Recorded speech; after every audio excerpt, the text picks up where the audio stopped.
Stop Overthinking by Nick Trenton। साल 2021 में release हुई बुक स्टॉप ओवरथिंकिंग एक ऐसी प्रॉब्लम से रूबरू करवाने का काम करती है जिससे आज के समय का हर युवा परेशान है। इस किताब में ओवरथिंकिंग की समस्या से बाहर आने के तरीकों के बारे में बात की गई है। इसीलिए अगर आप भी अपने दिमाग को डीक्लटर करना चाहते हैं और स्ट्रेस फ्री रहना चाहते हैं तो इस बुक समरी को बहुत गौर से सुनने की कोशिश कीजिए। इस किताब को पढ़कर आपको जानने को मिलेगा गिल्ट से बाहर आने का तरीका, ओवरथिंकिंग को जड़ से खत्म करने का तरीका, मेंटल मॉडल्स के बारे में बहुत कुछ। तो चलिए शुरू करते हैं। हमें थॉट्स को मैनेज करना सीखना होगा। थॉट्स के नेवर एंडिंग लूप्स को ही ओवरथिंकिंग कहते हैं। हम ना चाहते हुए भी इस जंजाल में फंस जाते हैं। इसके लिए कई बार हम अपने आसपास के एनवायरनमेंट को दोषी ठहराते हैं, लेकिन इसके पीछे का मेन रीजन ये होता है कि हम महसूस हो रहे स्ट्रेस पर रिएक्ट कर रहे होते हैं, बल्कि एक्चुअल स्ट्रेस तो आया भी नहीं होता है। ऐसा भी हो सकता है कि कभी एक्चुअल स्ट्रेस आए भी नहीं, फिर भी हम उस आने वाले स्ट्रेस को लेकर ओवरथिंकिंग की चपेट में आ जाते हैं। हमें एक्सेसिव एनालिसिस की वजह से कई तरह की दिक्कतों का सामना करना पड़ता है, जैसे कि फैटिक एंजाइटी या डिफिकल्टी स्लीपिंग। कई सिचुएशंस में तो ओवरथिंकिंग रिलेशनशिप और जिंदगी भी खराब करके रख देती है। इसीलिए ऑथर कहते हैं कि हमें अपनी थॉट प्रोसेस को मैनेज करना सीखना होगा। अगर हम ये कर लें तो हम अपनी मेंटल हेल्थ को काफी हद तक सुधार सकते हैं। हमें अपने ट्रिगर्स पॉइंट को समझना होगा, हमें खुद की बॉडी को समझना होगा। इसके बाद ही हम अपने थॉट्स को समझ सकते हैं। हमें खुद के ऊपर भरोसा करना होगा और समझने की कोशिश करनी होगी कि ओवर थिंकिंग एक बैड हैबिट है। इस आदत को किसी भी तरह से छोड़ना होगा। 4 A's कॉन्सेप्ट के बारे में जानना भी जरूरी है। Avoid, alter, accept and adapt ही 4 A's कॉन्सेप्ट है, जिनकी मदद से हम ओवर थिंकिंग से बाहर आ सकते हैं। वैसे ये कहना आसान होता है कि जब जिंदगी आपको नींबू दे तो उसकी शिकंजी बना लेनी चाहिए, लेकिन असल मायनों में ऐसा कर पाना बिल्कुल भी आसान नहीं होता है। लेकिन ट्रिगर्स के बारे में पता करके स्ट्रेस वाली सिचुएशन आने पर उसे पीछे जरूर हटा जा सकता है। इसी को कहते हैं अपने इमोशंस के बारे में अच्छी तरह से मालूम होना। इसीलिए ऑथर मशवरा देते हैं कि सबसे पहले उस सिचुएशन को एक्सेप्ट कर लीजिए जिन्हें आप चाहकर भी चेंज नहीं कर सकते हैं। आपको खुद को बताना होगा कि ये रियलिटी है, आप ये बदल नहीं सकती है, इसीलिए एक्सेप्ट करने में ही भलाई है। अगर गर्लफ्रेंड की किसी और से शादी हो चुकी है तो एक्सेप्ट कर लीजिए कि वो अब आपकी जिंदगी में नहीं आएगी। वो मूव ऑन कर चुकी है और यही रियलिटी है। फालतू की शायरी से दूर रहिए और जिंदगी को जिंदगी के नजरिए से देखने की कोशिश कीजिए। इसी के साथ साथ पावर ऑफ पॉजिटिविटी को समझने की कोशिश भी कीजिए। ऐसी चीजें करिए जिन्हें करने में आपको खुशी मिलती है। वर्कआउट करिए और साथ में खूब पैसा कमाने के लिए मेहनत भी करिए। मन भी हल्का रहेगा और दिमाग को भी सुकून मिलेगा। अपनी लाइफ के हर एक घंटे को पॉजिटिव लक्ष्य से भर दीजिए। बिजी रहना ही ओवर थिंकिंग की सबसे अचूक दवा है। सफलता के पीछे पड़ जाइए। याद रखिएगा कि सफलता में बहुत ताकत होती है। सफलता का स्वाद ही बुरी यादों को पीछे छोड़ सकता है। इसीलिए जो भी लक्ष्य आपको सफल बना सकता है, दिन रात एक करके उसके पीछे जुट जाइए। ऑथर आपसे सवाल करते हैं कि क्या आप भी किसी की बात को लेकर बहुत ज्यादा सोचने लगते हैं? इतना सोचते हैं कि वो बात आपको टेंशन देने लगती है। कई बार किसी भी चीज के बारे में बहुत ज्यादा सोचने से थकन महसूस हो सकती है। दिमाग और मन पर बोझ बढ़ सकता है। ओवर थिंकिंग की परेशानी आपको मानसिक रूप से बीमार कर सकती है। ओवर थिंकिंग जब हद से ज्यादा बढ़ जाए तो इसे मानसिक बीमारी की कैटेगरी में रखा जाता है। जब कोई व्यक्ति छोटी सी बात को भी लंबे वक्त तक सोचने में लगा रहे तो ये ओवर थिंकिंग कहलाती है। किसी भी काम को करने या फैसला लेने से पहले लोग सोचते हैं, जो सही भी है। ये इंसान का नेचुरल स्वभाव है। लेकिन जब स्वभाव हद से ज्यादा बढ़ जाए तो इसे ओवर थिंकिंग कहते हैं। उम्मीदें लगाना अच्छी बात है, लेकिन उसे दिल से नहीं लगाना चाहिए। एक कहावत बहुत पुरानी है, मन का हो तो अच्छा लगे, ना हो तो और भी अच्छा। इस वाक्य को अपनी जिंदगी में जरूर शामिल करना चाहिए। 100% न सही 50% भी शामिल करने से जिंदगी काफी आसान हो जाएगी। मेडिटेशन की मदद से भी हम अपनी लाइफ की टेंशन को कम कर सकते हैं और ओवर थिंकिंग से छुटकारा पा सकते हैं। ऐसी ही बहुत सी बेहतरीन जानकारी के लिए जुड़े रहिए ये बुक ऐप के साथ। दिमाग और शरीर को शांत रखने की कोशिश करें। अगर आप जल्द से जल्द खुद को डी स्ट्रेस करना चाहते हैं तो आपको पेन और पेपर से आगे की तरफ पढ़ना होगा। रिलैक्सेशन के लिए कई चीजों की मदद लेनी पड़ती है। एग्जाम्पल के लिए प्रोग्रेसिव मसल्स रिलैक्सेशन PMR की मदद से आप अपनी बॉडी और दिमाग को जल्द से जल्द रिलैक्स कर सकते हैं। हाँ, ओवर थिंकिंग से निजात पाने के लिए योगा, आसन, प्राणायाम और वॉक एक्सरसाइज जरूर करें।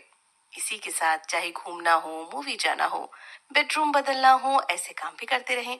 कुछ मुमकिन ना हो तो बेडशीट ही बदल दें, तकिया बदल दें या उसकी कवर बदल दें। रात में आइसक्रीम खाने की इच्छा हो तो निकल जाएं खाने के लिए। दरअसल जब एक ही तरह की चीजें होती रहती हैं तो हमारे दिमाग में पुराने विचार ही जगह बना लेते हैं। हमारे अंदर नयापन नहीं आता है। पुराने विचारों के द्वंद में ही हम फंसे रहते हैं। वही चीजें बार बार आती जाती रहती हैं। इसी तरह कई बार ऑफिस से घर और फिर घर से ऑफिस के सिलसिले को तोड़ना भी जरूरी हो जाता है। कुछ नया करें ताकि पुरानी सोच की जगह नई सोच उभर कर आए। अगर ये महसूस हो कि मैं खाली हूँ, करने के लिए कुछ भी नहीं है मेरे पास, संकेत मिलने लगे कि अब ओवर थिंकिंग की तरफ जाने ही वाला हूँ, तो खुद को किसी ऐसी चीज से जोड़ लें जहाँ आपका मन भी लगे और ध्यान भी कुछ केंद्रित हो। मसलन किसी को फोन लगा दिया, अगर वो फोन ना उठाए या वो बिजी हो तो किसी दूसरे को कॉल कर लें। मुमकिन है कि वो भी आपको फोन करने में झिझक रहा हो। सीधे कहें तो किसी से बातों का सिलसिला जोड़कर ओवर थिंकिंग के सिलसिले को तोड़ दें। जब भी ओवर थिंकिंग हावी हो तो उस स्थिति में बाहर निकलने के लिए डीप ब्रीदिंग करें। चाहे बेड पर लेटे हों, लेटे लेटे ही गिनती करें, 1 2 3 4 5 6 15 तक जाएं और साथ में गहरी सांस लें। गहरी सांस लेने के लिए सांस को अंदर कीजिए और फिर 2-3 सेकंड के लिए रोकें और फिर बाहर निकाल दें। इससे विचारों का आवेग भी दूर होगा और फेफड़ों की क्षमता भी बढ़ेगी। कॉग्निटिव बिहेवियरल थेरेपी के बारे में जानना भी जरूरी है। कॉग्निटिव बिहेवियर थेरेपी या फिर CBT टॉक थेरेपी का एक सामान्य प्रकार है। आमतौर पर इसे मानसिक स्वास्थ्य को बनाए रखने के लिए प्रयोग में लाया जाता है। इसमें मरीज की सोचने की क्षमता और तरीकों पर फोकस किया जाता है। CBT मानसिक परेशानियों को दूर करने के लिए एक ऐसी विधि है जिसमें आमतौर पर किसी मरीज की परेशानियों की वजहों को जानने के लिए उसके पहले के समय को देखने की कोशिश की जाती है। CBT में कई तरह के उपकरण भी प्रयोग में लाए जाते हैं।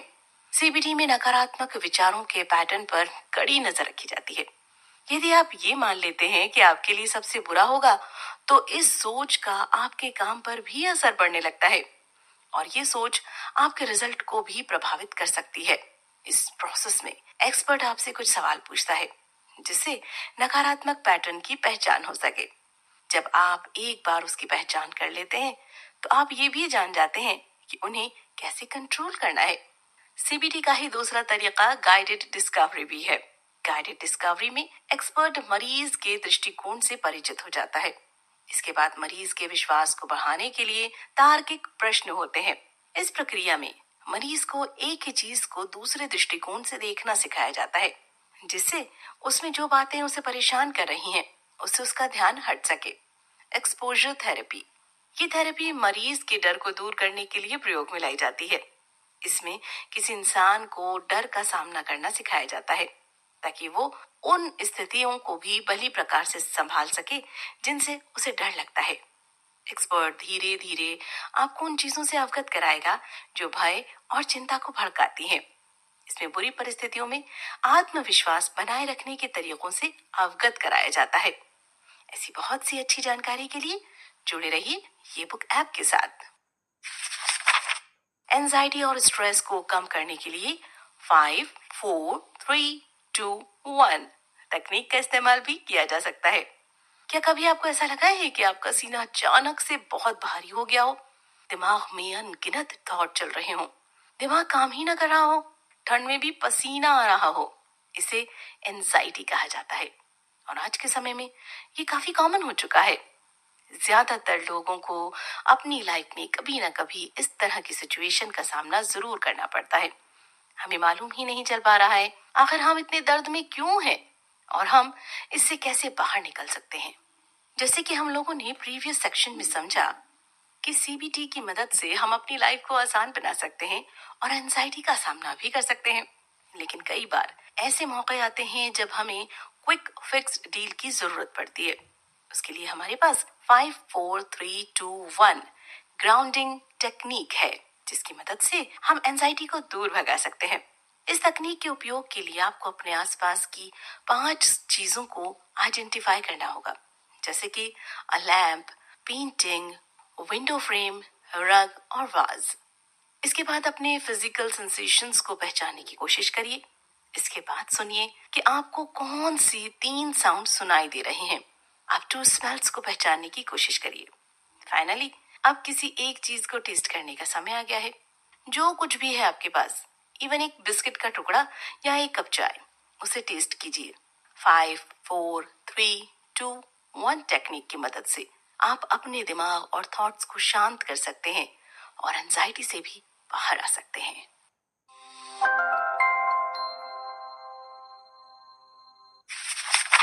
कुल मिलाकर अगर हम हर दिन या सप्ताह में 4 से 5 दिन भी योग करते हैं ना, तो मांसपेशियां रिलैक्स होती हैं।